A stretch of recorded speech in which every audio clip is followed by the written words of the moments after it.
patient care bag.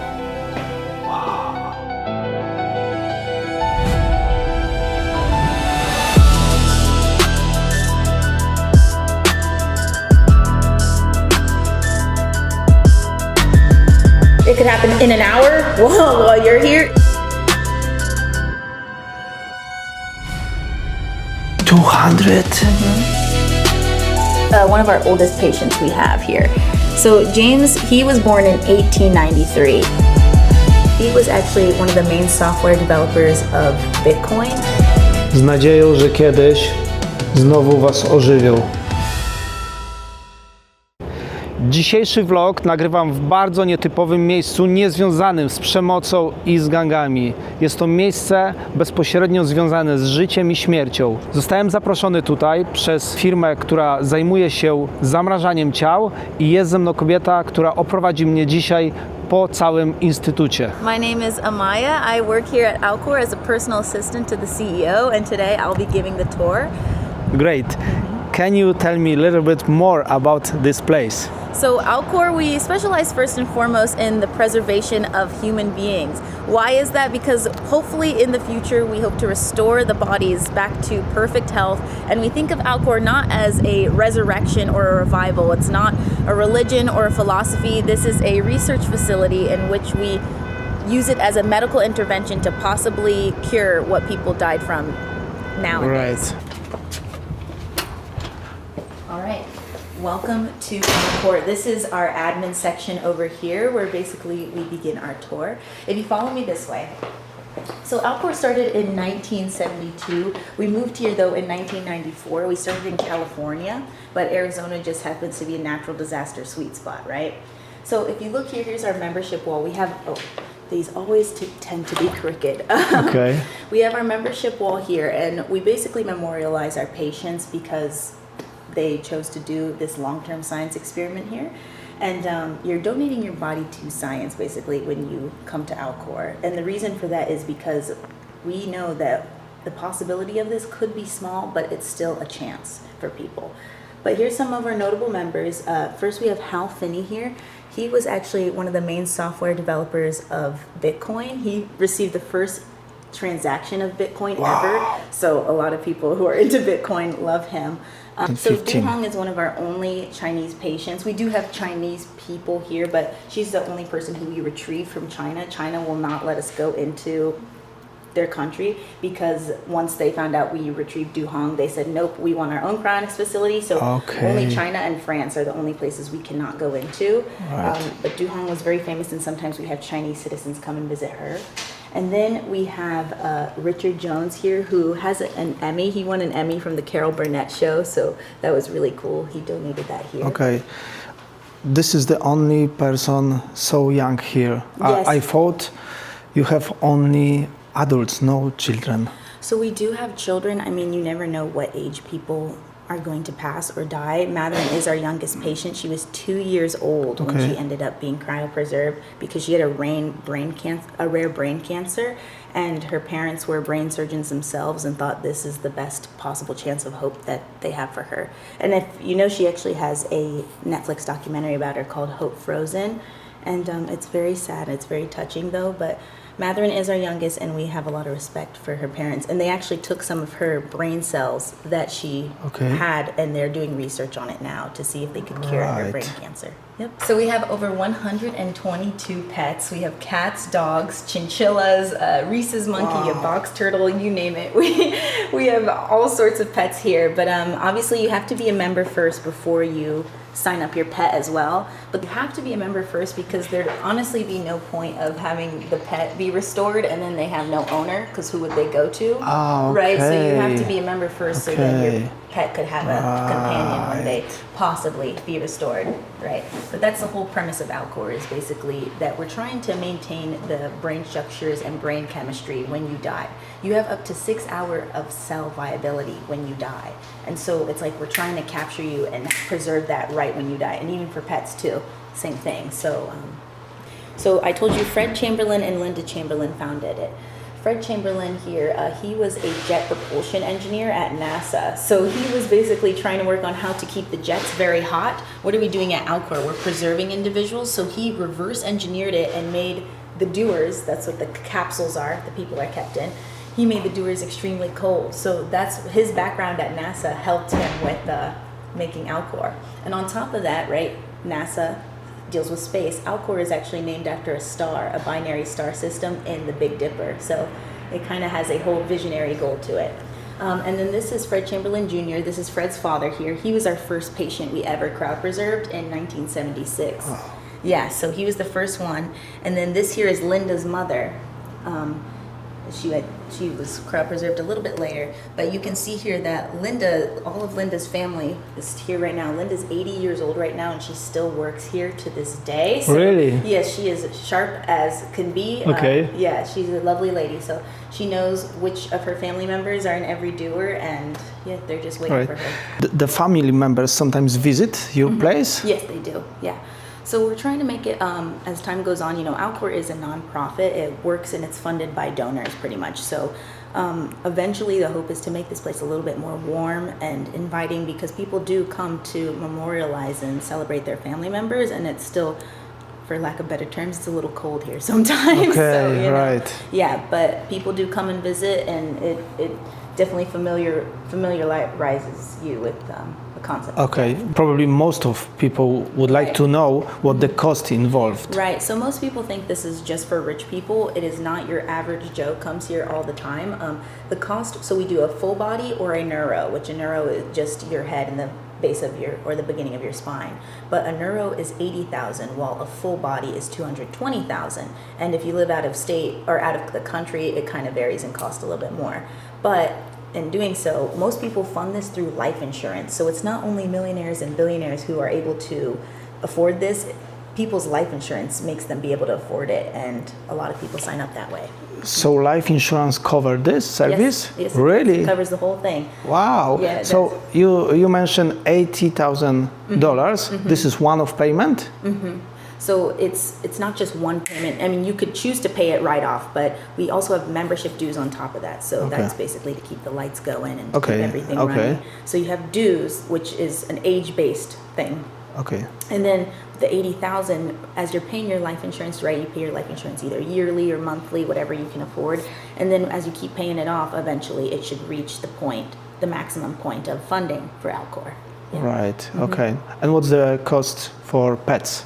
Pets, those vary. So pets vary because we actually measure their head dimension, their width. Some people just want the pet's head, and some people just want the pet's whole body too. Okay. So we measure how their body is, and that determines the cost. Because obviously, I mean, we got a call a couple weeks ago about someone wanting to cryopreserve a mouse. Mouse? A mouse, yeah. So, people love their furry friends, right? So that would be much less cost than a big dog, a big German Shepherd or something, right? Okay. Yeah. So right here, we're just kind of showing our process of what happens when we get to preserving a patient. But first, we introduce you to DART. So DART stands for Deployment and Recovery Team. These are basically off-duty Navy SEALs. They are highly trained military nurses and specialists. So what happened when it used to take a long time for us to go and retrieve patients. It used to take up to 4 hours. When we hired DART in the last year and a half, now it takes an hour and 30 minutes to go recover a patient. Really? So we have them contracted all across North America here, and they could come and get you wherever you are. And we've even gotten people as far as like the coast of Africa right here in Morocco and whatnot. So they will go anywhere as quick as a fly. Can you tell me a little bit more about this service? Because I still don't understand. So they recover the bodies. Right. So tell me the process. Someone from the family call. Yeah, so what we do, so let's say someone says, I'm going into surgery, okay, I'm going into surgery. They let the head of DART know. She is our medical response director. Okay. They let her know, and she goes, okay, we're going to send somebody on standby, because maybe it's a very evasive surgery that could make they could die. Or even we have nurses call us, or family members say, hey, this person's on their deathbed, I think you need to know. And so then our DART team will go on standby, meaning they're around the hospital and they're just waiting. We cannot touch the body until that person is legally pronounced dead. Because people ask all the time if we do assisted assisted, suicide Okay. or whatnot, we will not touch the person unless they are Okay. officially dead. Yes. Right. So, or legally dead, that is. So, in doing so, then we get the person and we go to a local funeral home. We make sure that local funeral home knows our processes. Okay. In doing that, because the funeral home has sterilized equipment, right? Okay. A sterilized room. And so we bring our own equipment, but on top of that, we get to use some of the funeral home's equipment, Okay. and we begin the crowd preserving process. And so what we do is we start, getting into the body, Okay. and we flush out the system, but we also put them on top of ice. We Okay. put them on top of ice, which I'm going to show you a dummy over Okay. there. But you'll be able to see it more clearly. But it's Right. like, then they get on ice, and then we're just doing the process, putting the squid mask here. So this is called a squid mask. Okay. It goes on the person's face when they're legally dead. It has holes in it here that flush ice cold water on top of their face just to keep everything Okay. intact. But everything here is 3D printed. So especially all the darts processes, it requires a lot of 3D printed materials. You can't look up on Amazon, where do I get crowd preserving materials, right? So 3D printing, it allows for versatility and it works well with cold temperatures. So that's why we have everything Right. 3D. Right. But even then, and you were saying how will the people know to contact DART? So right here we give to every single one of our patients a bracelet and a necklace. And it tells the medical professionals what to do when this person possibly dies. So not everything is planned, of course. Sometimes a car accident occurs. Yeah. Or something very unexpected. And so that bracelet, when they're wearing it, the medical professionals know to look at that and not to do anything, to make sure to call Alcor, push heparin, which is a blood clotting medicine, Okay. to make sure the blood doesn't clot. Because when you die, actually your blood clots in your system. Okay. But the reason why we don't want the blood to clot is because we have an antifreeze. It's called a crowd protectant. Yeah, All right. It's a chemical solution. We want that through the body, which I'll show you more of that too. But Have you ever had situation that someone already signed a contract before they died, and then the circumstances didn't let you bring the body? So yeah, that is, sometimes people live alone and nobody knows about them being dead, so maybe they're dead for a few days. Right. And so that's not ideal in any situation to go recover. Too late. Yeah, we still do the process. We respect these people's wishes because, crowd preserving is basically the third option. Instead of burial, instead of cremation, you get crowd preserved. Okay. But we still respect those wishes, but it's not ideal because if you remember I mentioned to you earlier, the cells have 6-hour window of viability. Okay. We want to get that's why these people are so fast. That's why we hired them, because they'll get that person in so we can do the process and make sure everything, all their tissue and their cellular structures are still intact. But this is the human's release form to make sure nothing happens in the process, because we want to make sure everybody's family members, everybody, the medical staff are on board with this, because this is a legal thing, right? Okay. You're donating your body under, in America at least, the Uniform Anatomical Gift Act, which means that you're donating your body to science, Yes. right? But here we won't mutilate your body or anything. We won't do anything that damages the body, but you still are donating it to science in regard to you don't know what's going to happen Right. after the crowd preserving process, right? So here's our test dummy of what it looks like out in the field, we call it, before you get to the facility, which is Alcor, right? So this is the person legally pronounced dead. We first put on them this squid mask here, right? If you remember, I said it flushes the ice cold water. We put them over ice here. You see that we have example ice. So we put them over ice, and it's called a squid mask because all these tubes are going over the body, and it's all these tubes are going over the body, and it's using that melting ice to put back on top of the face. Then we have this portable CPR machine. It's called a thumper. What this does is, obviously we're not trying to resuscitate the person right when it happens, but we want to once again keep those blood vessels open. If we keep the blood vessels open, then the crowd protectant can go through the body easier. Right. Flushing through.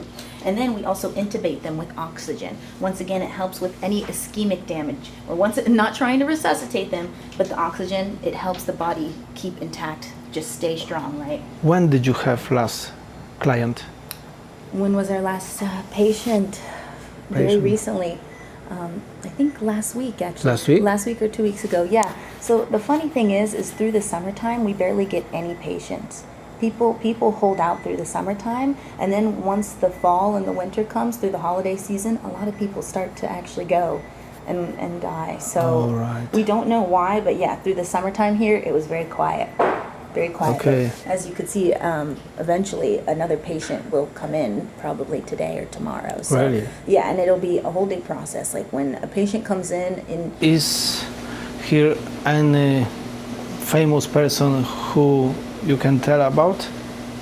No, there's No? not. None? There's not, because usually, if someone's very famous, they do not want people to know. You know, cryonics, it's still, I think, just because it's the modern age and we've seen it in books and movies, it is something that people can kind of get used to, but it's still a controversial thing. Yeah, simultaneously.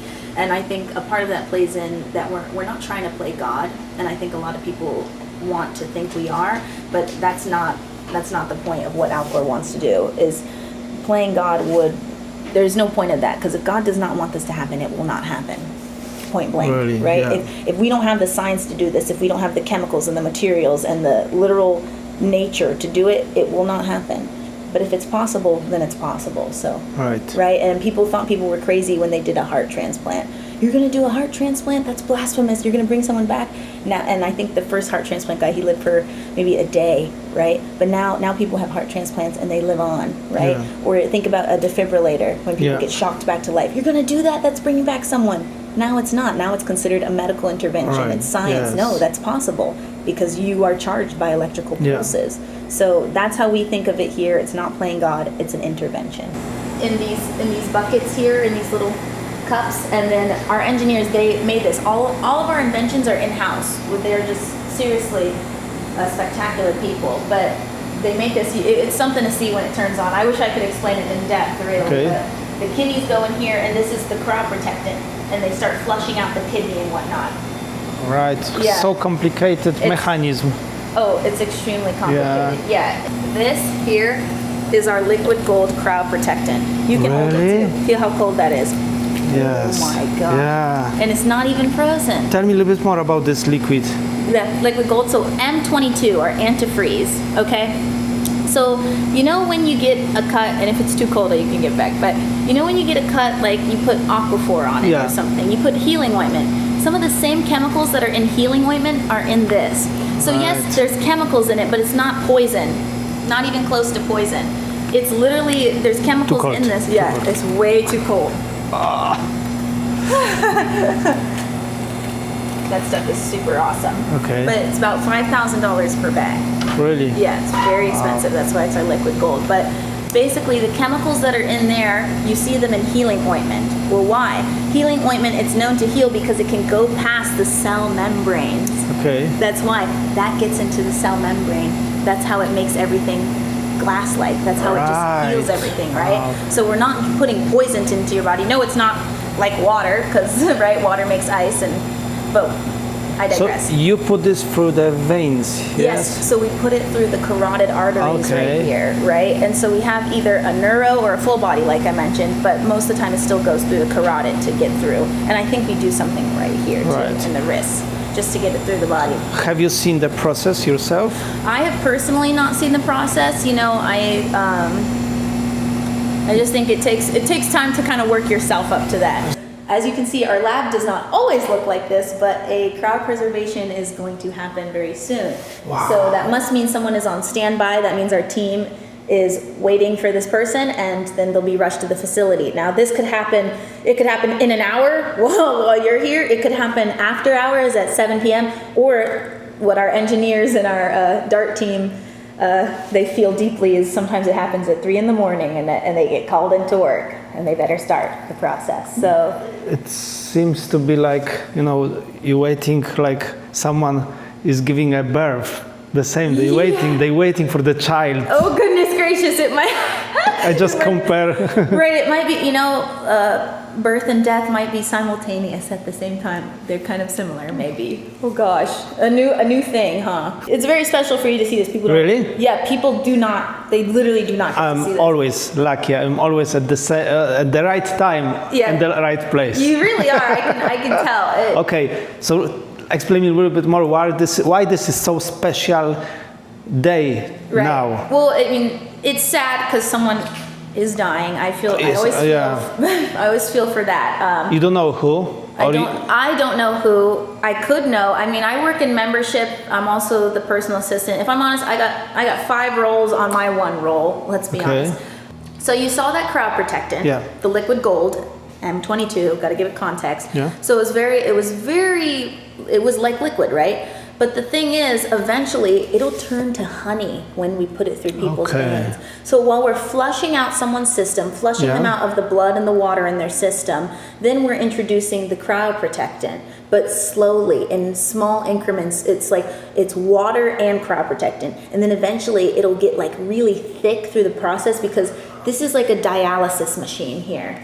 It's measuring how cold, it's measuring how we can keep someone cold, but also the flow rate, very, very slow. Because we don't want to just put the crowd protectant in the body, or you'd shock the person. You would. You just damage everything in that way too. So it has to be a slow process. It'll take up to 5 or 4 days to fully cool someone down. So that person stays here? So they don't stay here. I'll show you.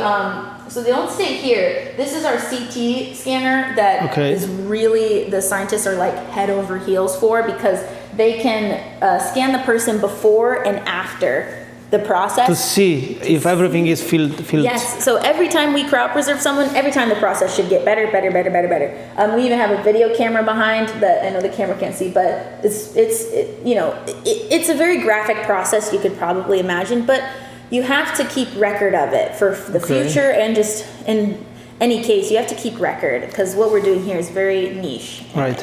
And do you know what is this? Yeah. This box? This here is our neuro box. So I mentioned either people get a full body or they're just a neuro. Yeah. So our neuro box here, we put the head inside, and then we start the process. Same thing. So either if it's a full body, we start it. There's another thing over there. But look at this. It's like a dialysis machine. Yes. So this person is probably a neuro. You see all this? We never see this unless they're a neuro. Look at all that. Pumping the liquid in, and putting liquid nitrogen through this. So they put the liquid nitrogen through this valve, and it starts like filling up the box just to keep it really cold. But then see that it's like a dialysis machine. Oh, and then probably here I think the blood might go there. Okay, the blood goes here. I'm not too sure about that per se. This is a test head that we usually put inside that neuro box. Usually we put that in there to show people what it looks like, and usually the head is upside down like this to get into the carotid. Okay. Yeah.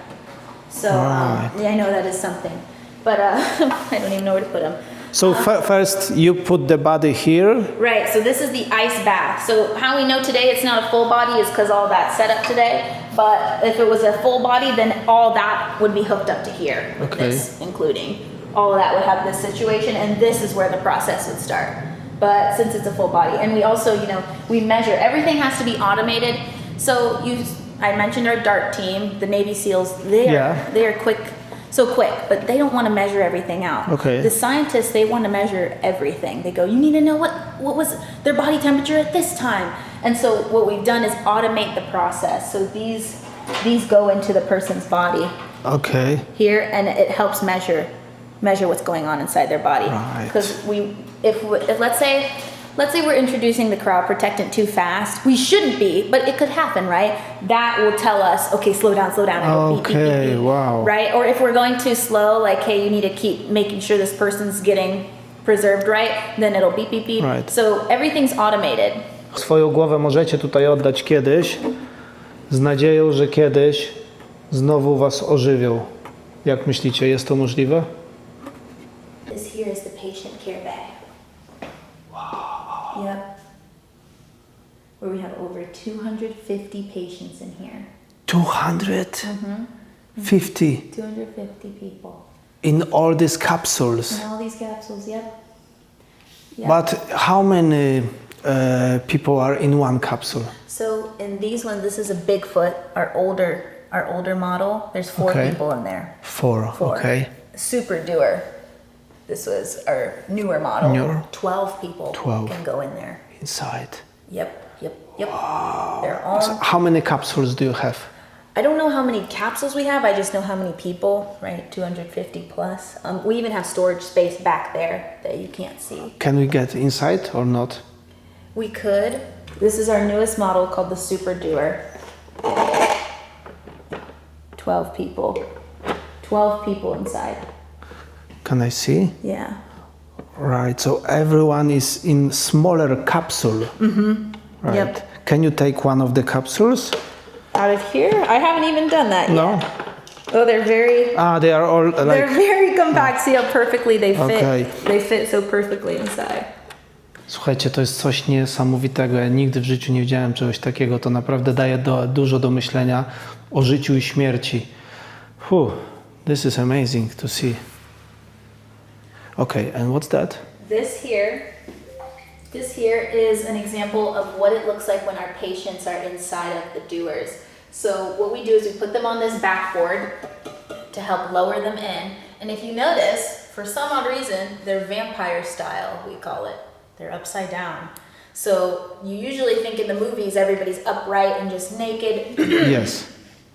But actually in this case, we put them with underneath there's a silica wrap, and then we have this high grade sleeping bag. It's not just any normal sleeping bag, it's very, very qualifiable for this. And so we put them in here, and just if anything were to happen to the liquid nitrogen, if anything, nothing happens though, but it dissipates. Things evaporate. So we'd rather have something happen to the feet than to the person's head. Because the whole premise of this is keeping the brain. Right. It's all about the brain here. And so we have them in this, and they never come out. They never come out until it's time. This is our older model. Okay. Bigfoot, because these... Just for the heads? No, but I'll show you. So right in there, there's 4 columns where people can go, and then in the middle here, this one I can't take out, is a neuro column. Okay. See, it looks just like it actually. So 5 heads. Shelves. Yep, just shelves. shelves for the heads. Shelves for the heads, and So they are in the middle. Yep. And around their bodies. Yep. But the thing is, and you saw that 12, the Super Doer. So we also have this, we put them in pods, the heads as well. So this can fit 10 heads. Okay. In it. So that could also be another thing we use. But all of them go inside this neuro can here. In this one? Yep. And what do you put also here? They have like a linen bag that goes over their head. And nothing else? No. Mm-mm. And what is the temperature inside? It's negative 194 degrees Celsius. Why exactly 194? I am not entirely sure why that. Certain experiments, thank you. So certain experiments have been done where, maybe they thaw someone to liquid nitrogen temperatures at 124. Okay. But to us, that is not cold. It's cold enough maybe for an experiment, but it's not cold enough to preserve these people for 200 years plus. All right. It's just not. We want to keep these people in here as long as possible to then be restored eventually. Right. And here's another thing. Matherin is the only patient who we are allowed to show. Only her, out of respect for her family. Only she can be shown here. She's the only patient who will ever be shown. Because her family comes and visits and pays their respects to her. So she's here? She's in there, yeah. What is this? All right. So this here is a pressure gauge. This just makes sure the liquid nitrogen temperature and the pressure in there is intact and making sure that nothing happens to the patient. But this is the only thing that requires electricity. None of these doers require any electricity. Because people ask us all the time, what if the lights go out? What if anything happens? You guys, that's it. You're over. Yeah. That's not true. These doers could last for a long time without anything. So of course, we maintain them every single day, every single week. But if anything were to happen electricity-wise, they would be completely fine. So, yeah. What's going to happen? All these people are going to be homeless if they wake up. Yeah. That will not happen as well. Or if Alcor ever goes out of business, all these people, what's going to happen to them? Right, yes, that's a good question. Yeah, so Alcor actually has a separate legal entity. It's called a Patient Care Trust. Okay. And this Patient Care Trust has about $40 million in it. And what it does is it basically ensures that when these people wake up, that they will have a home, food, clothes, and education for what the new society will need. Right. But on top of that, it also has so much money in it that if Alcor were to ever go under, if anything were to happen, somebody will always legally be taking care of these people. Really? Yep. So for example, if you go bankrupt, Yeah. then someone will take over and look after. That patient care trust would not be touched. Not one bit. Okay. We have made sure so everything you could tell, once again, it's that 50 years of institutional knowledge. Every little step has been made to make sure nothing happens to these people. We take care of them. Wszystkie te kapsuły, które tutaj się znajdują, one całą tę temperaturę 194 stopnie podtrzymują w środku. Na zewnątrz nie ma żadnego mrozu. I'm saying that here is no cold at all. Everything is inside. The temperature is only inside. Yeah. You could feel them too. Those feel quite. Dotykam właśnie, można powiedzieć, trumnę. How many people is here? 4, and then the narrow column in the middle. Okay. A tutaj zobaczcie, znajdują się takie sznurki dziwne z taką okrągłą blaszką i z numerem. Każda blaszka, każdy numer to identyfikator człowieka, który jest w danej kapsule. Zobaczcie, ile tutaj ich jest. Widzicie? To jest nieprawdopodobne, ale to jest coś bardzo dziwacznego dla mnie.